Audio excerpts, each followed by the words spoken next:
Hello everyone, আপনারা সবাই কেমন আছেন? আমি Poushali, welcome you all to a new blog. আশা করি সবাই অনেক ভালো আছেন এবং সুস্থ আছেন।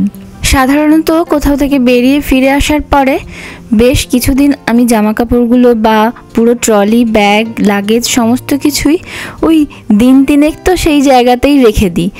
কখনো কখনো হয়তো কোনো বার একেবারে টাইমে গুছিয়ে ফেলি, কিন্তু সাধারণত ওই দিন 3-4 মতো পড়েই থাকে। কারণ আসার পরে আরও অনেক কাজ থাকে, আর তার মধ্যে যদি পরদিন অফিস আর স্কুল থাকে ওদের দুজনের, তাহলে তো ব্যাস সেই নিয়েই তাড়াহুড়ো, আর লাঞ্চ টিফিনে কি দেব সেই সব কাজ চলতে থাকে, সেইগুলো গুছিয়েও নিই। কিন্তু এবারে সম্পূর্ণ অন্যরকম। তো বার করে একটা জিনিস যখন নিজেরা প্রমাণ পেয়ে সেটা দেখে আসলাম, সেটা যখন ওনারা বলছেন যে না ওখানে কিছু নেই, আমরা পাইনি, তখন একটু নিজের প্রতি তো ডাউট হয় যে আরে তাহলে কি ব্যাগে রয়েছে বলে ওই জন্য বারবার করে ব্যাগের সমস্ত জিনিসগুলো ফেলে আর গোছাচ্ছি, যে যদি কোথাও থেকে যায়, যদি কোথাও পাই, মানে এটা আর কি নিজের মনের ভাবনা। তো যাই হোক, বেশ কিছুদিন হয়ে গেছে আবার তারপরে ব্যাগ ট্যাগ গুছিয়েওছি, সমস্ত কিছু করেছি। ইনফ্যাক্ট ওখানেও অনেকবার ফলো আপ করেছি, কিন্তু ওনারা কোনোভাবেই কোনো রকম কোঅপারেট করছেন না। তো যাই হোক, এখন ডিশ ওয়াশারটা বেশ কিছুদিন ধরে গন্ডগোল করছিল বলে আমরা মেনটেনেন্সকে খবর দিয়েছিলাম। তো এসেছে আজকে ঠিক করার জন্য।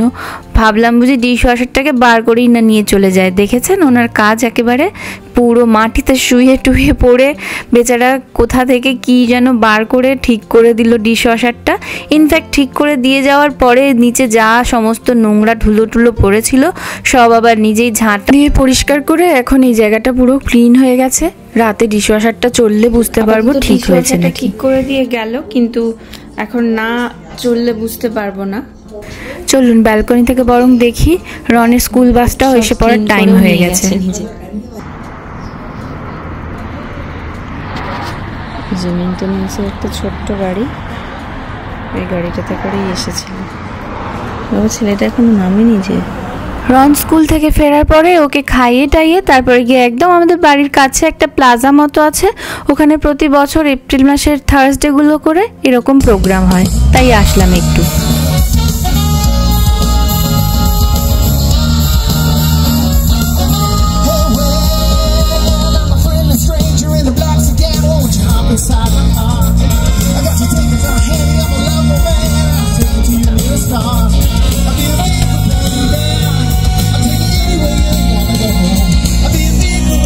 এমনিতে গরমকাল মানে আমেরিকানদের কাছে বেশ একটা উৎসবের কাল আর কি।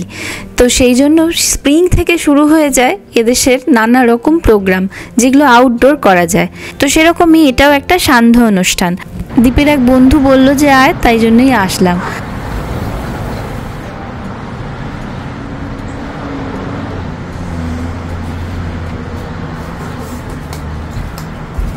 দেখুন ব্যালকনিতে এখন কেউ নেই, কিছুও নেই, কিন্তু এরা ঠিক আছে। প্রতি বছর এই গরমকালটা পড়বার আগেটায়, মানে এই বসন্তকালের একটু দেরির থেকে দেখেছি এই বোলতাগুলো বাসা বাঁধতে শুরু করে দেয়। আর আমাদের ব্যালকনিটাতে বেশ বড়, তো সেজন্য দেখেছি অনেকগুলো চাক বাঁধে ওরা। এবারে তো দেখছি প্রায় 4টে মতো এরকম চাক করেছে। বলে যে বাসা নাকি ভাঙতে নেই। এবার সত্যিই তাই, বাসা সত্যি কারোর ভেঙে দিতে খুব খারাপ লাগে। তাই জন্য মাঝে মাঝে আমি দীপকে বলি যে ভেঙে দিও না, কিন্তু ওই রন তো একেবারে চিৎকার করে, একদম এই ব্যালকনিতে বেরোতে পারে না। আর বোলতাগুলোও বাবা সেরম দেখেছি, কখনো যদি ব্যালকনির ডোরটা খোলা থাকে তখন ওগুলো আবার ভেতরে ঢুকে যায়, আবার কখন কোথায় কামড়ে টামড়ে দেবে। সেই জন্য এমনিতে তো এখানের মেনটেনেন্সকে খবর দিলে ওরা এসে কোনো একটা স্প্রে ইনসেক্টসের করে দিয়ে যাবে, অথবা নিজেরাই ভেঙে টেঙে দিয়ে পরিষ্কার করে দিয়ে চলে যাবে। তো যখন ছোটোখাটো বাসা, সেই জন্য আর কাউকে বলিনি, নিজেরাই তখন বাধ্য হয়ে ভেঙে ফেলতে হয়। এটা তবে বেশ পুরনো ব্লগ। তো এই যে এই ডিটারজেন্টের কৌটোটা কেটে টব বানিয়েছিলাম, সেটা তো ধরুন ওই জানুয়ারি-ফেব্রুয়ারি মাসে, তখন এরকম কুমড়োর বীজ ছড়িয়েছিলাম আর এগুলো লাল শাকের বীজ ছড়িয়েছিলাম। তো তার কয়েকটা মতো বেরিয়েছে, আর কুমড়ো গাছটা এইটুকু ছোট্ট হয়ে বেরিয়েছে। তো সেইটাই এইভাবে রেখে দিয়ে গিয়েছিলাম। বড্ড সময় নিচ্ছে বেরোতে, আসলে জায়গা কম তো, মাটিও কম, সেই জন্য ওরা খুব একটা পুষ্টি পাচ্ছে না।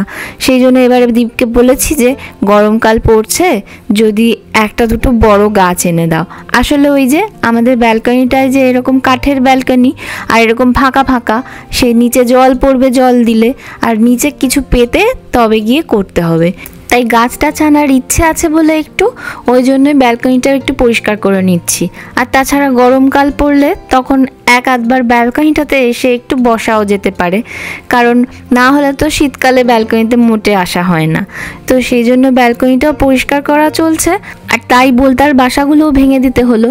এই যে ওর সাইকেলটা, এটা তো আর রাখার ঘরের মধ্যে জায়গা নেই ধরুন, এবার ওটা তো ব্যালকনির মধ্যেই রাখতে হবে।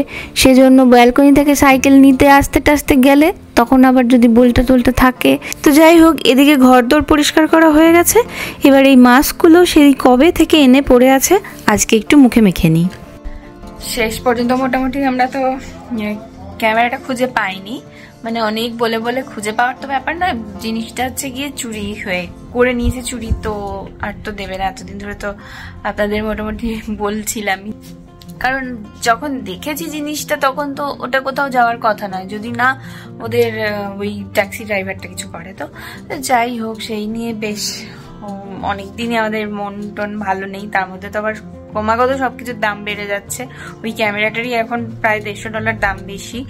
তো যে সেই জন্য আর মন মেজাজ ভালো ছিল না বলে সেরকমভাবে কিছুই করা হয়নি। তো আজকে এই যেহেতু বিচে গিয়েছিলাম, তো বিচে গেলে তো বেশ ট্যান এসব হয়, তো সেই জন্য এই ফেস মাস্কটা লাগাবো ভেবেছি। আসলে যেই সময় ক্যামেরাটা হারিয়েছে সেই সময় সমস্ত কিছুর ওই ট্রেড ওয়ারের জন্য দামগুলোও বাড়তে শুরু করে দিয়েছে। আজকাল আমেরিকাতে সত্যি এক বস্তা চাল থেকে 1 কেট জল সমস্ত কিছুই যেন দাম ঊর্ধ্বমুখী। প্রত্যেক দিনই বাজারে গেলে মনে হয় আরে এটার দাম তো আগের সপ্তাহে কি আগের মাসে এসে $1 কম ছিল, সেটা আজকে আবার $1 কি 50 সেন্টস বেড়ে গেছে। তো যাই হোক, এই রকম জন্যই আমাদের ক্যামেরাটির দামও বেশ বেড়ে গেছে। আর ক্যামেরা ছাড়া সত্যি বলতে আমার ফোনে আমি কখনোই ভিডিও করি না, কারণ ফোনগুলোতে অত মেমোরি নেই, অত স্পেস নেই, সেই জন্য ক্যামেরাই লাগে। আর ক্যামেরা নেই বলে জানেন তো বেশ ভিডিও করতে, ব্লগ তুলতে অসুবিধাও হচ্ছে।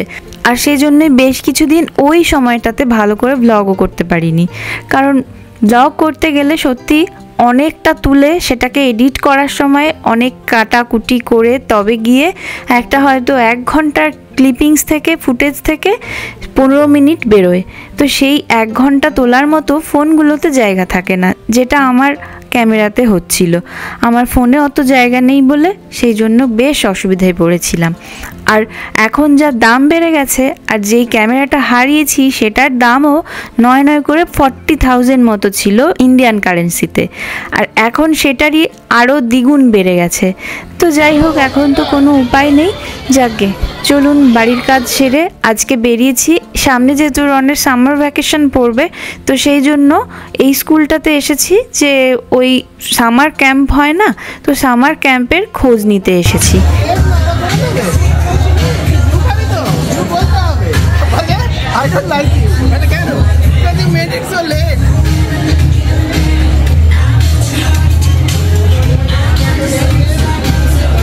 তো এসে দেখছি ও মা, এখানে বেশ একটা ছোট্টখাট্ট মেলার মতো হচ্ছে, যেখানে বাচ্চারা সবাই স্কুলের স্টল দিয়েছে, ইনফ্যাক্ট তাদের গার্জেনরাও আছে। ওই টিকিট কিনতে পাওয়া যাচ্ছে।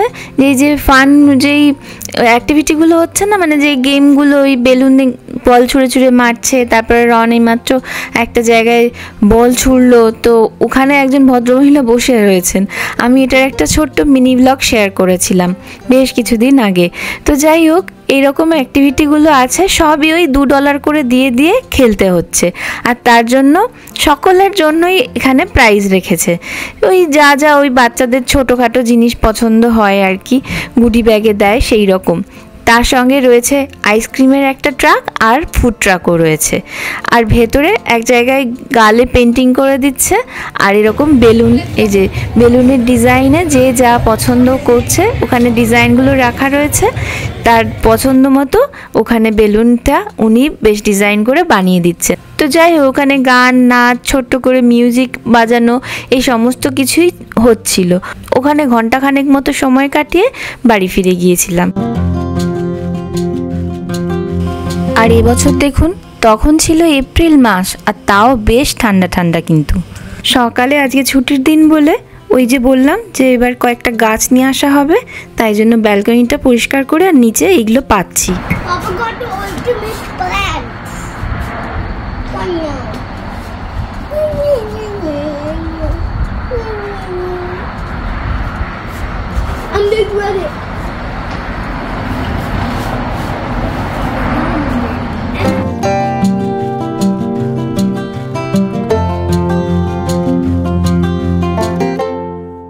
তিনতলায় থাকার বেশ কিছু অ্যাডভান্টেজ থাকলেও আছে তবে বেশ কিছু ডিসঅ্যাডভান্টেজও। যেমনি এই যে ভারী ভারী জিনিসপত্র নিয়ে ওঠানো নামানো, তার মধ্যে তো গাছপালা হলে আর ওই জ্বালায় পড়তে হয়। এই দেখুন, দীপ কিনবো না করে বেশ অনেকগুলোই গাছ কিনে নিয়ে চলে এসেছে। ওইটা হচ্ছে গিয়ে জবা গাছ, আর বাকি কয়েকটা হচ্ছে জারবেরা। তবে ওকে বলেছিলাম যে আর কিছু কেনো না কেনো, অ্যাটলিস্ট ওই হাইড্রেঞ্জিয়া যদি একটা কিনে এনে রাখো, কারণ হাইড্রেঞ্জিয়া দেখেছি এখানে সবসময় সব জায়গাতেই এমনিতেই হয়ে যায়। তো আগেও আমাদের ছিল টেক্সাসে, তো ভালোই ছিল, তাই জন্যই বলেছিলাম আর কি। আর আরেকজন সকাল থেকে এইসব হচ্ছে বলে ছুটির দিনে মজা পেয়েছে, কারণ তাকে তো না হলে পড়তে বসতে বলা হতো। এই সমস্ত গাছের টবগুলো তবে দেখতে এরকম হলে কি হবে, খুব যে ভীষণ ভারী সেটাও নয়, একটা অদ্ভুত রকম কাঠ দিয়ে এই টবগুলো বানানো। আর এটা হচ্ছে কাঠ দিয়ে, তবে জবা আর ওইদিকে আরও যে জারবেরা এইসব আছে ওগুলো তবে প্লাস্টিকের। এইটা কি ফুল গো? এটা কি ব্লু বনেট? গাছের যত্ন অথবা পরিচর্যা দেখেছি দীপ খুব ভালো মতো করে, আর ও আমাকে মোটামুটি বলে দেয় কি করতে হবে না হবে, আর সেগুলো সেইভাবেই আমি করি। আর না তো মায়ের থেকে দেখে দেখে শিখি। মায়ের ভীষণ পছন্দের এই সেই হাইড্রেঞ্জিয়া, সেই বহু বছর আগে থেকে যখন ফার্স্ট ইয়ারে পড়ি সেই সময় একবার দার্জিলিংয়ে গিয়ে কালিম্পংয়ের একটি মন্দিরে মা দেখেছিল এই গাছটা, আর তারপরেই সেটা তুলে নিয়ে এসেছিল, মানে একজনকে বলেছিল, তিনি ডাল ভেঙে দিয়েছিলেন, আর সেই ভাঙা ডাল থেকে মা গাছ করেছিল, তাতে ফুল ধরেছিল, 8 বছর সে গাছ বেঁচেছিল।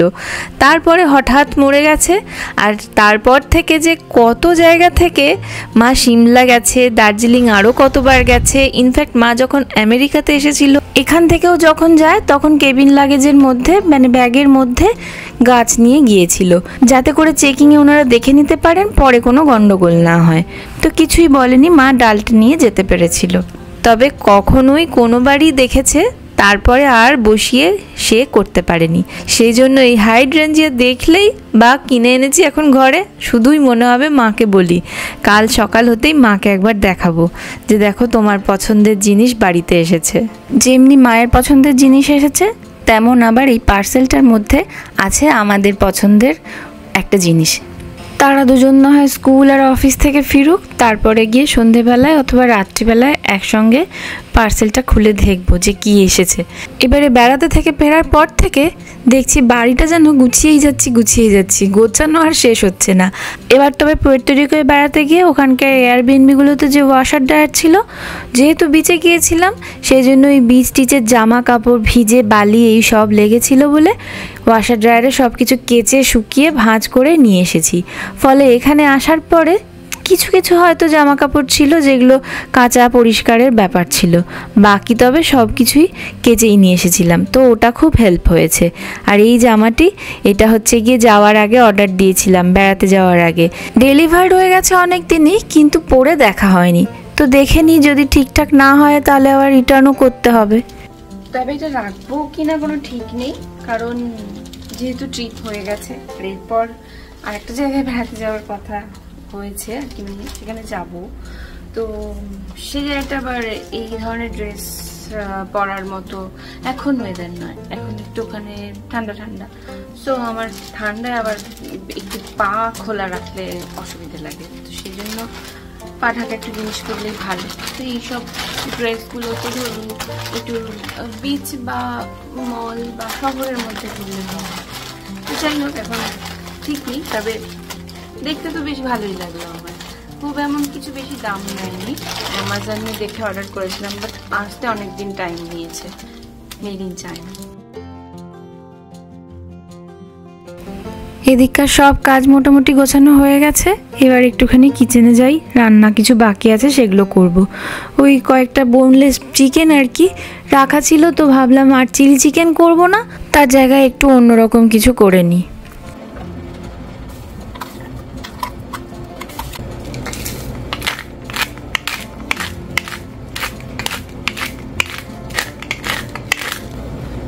এই মিক্সটার মধ্যে আছে হচ্ছে গিয়ে দই, ফ্রেশ ক্রিম,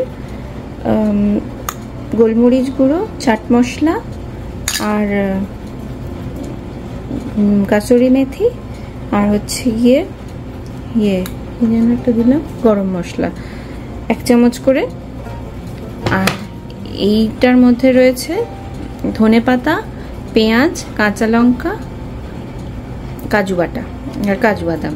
এটার মধ্যে একটু পুদিনা পাতা দিলেও হয়, বাট পুদিনা পাতা আমার নেই, তাই জন্য বাকি যা ছিল তাই দিয়েই করেছি।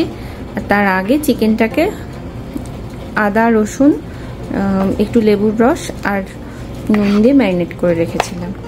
এবার আবার এইটা দিয়ে ম্যারিনেট করে প্রায় আধ ঘন্টা মতো রাখবো।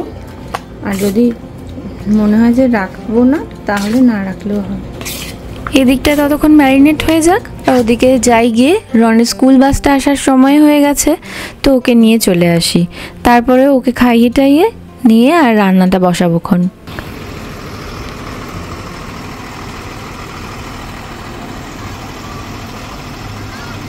এই স্কুলে যতক্ষণ থাকে বাচ্চাগুলো খুব আনন্দে থাকে, আর বাড়ি আসার পরই বেশ বিরক্ত হয়, তখন শুধু ট্যাব আর টিভির নেশা।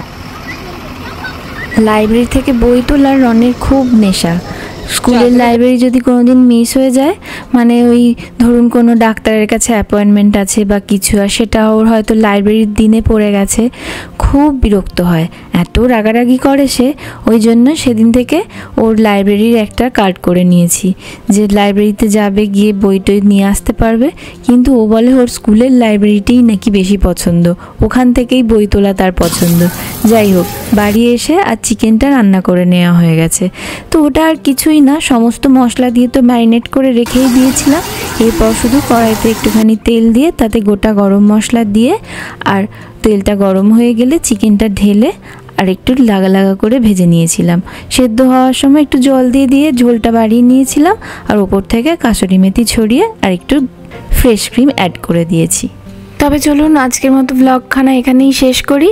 আপনারা সকলে খুব খুব ভালো থাকবেন, সুস্থ থাকবেন এবং সাবধানে থাকবেন। আর ব্লগগুলো ভালো লাগলে প্লিজ একটু লাইক, শেয়ার আর চ্যানেলটা সাবস্ক্রাইব করার রিকোয়েস্ট রইল।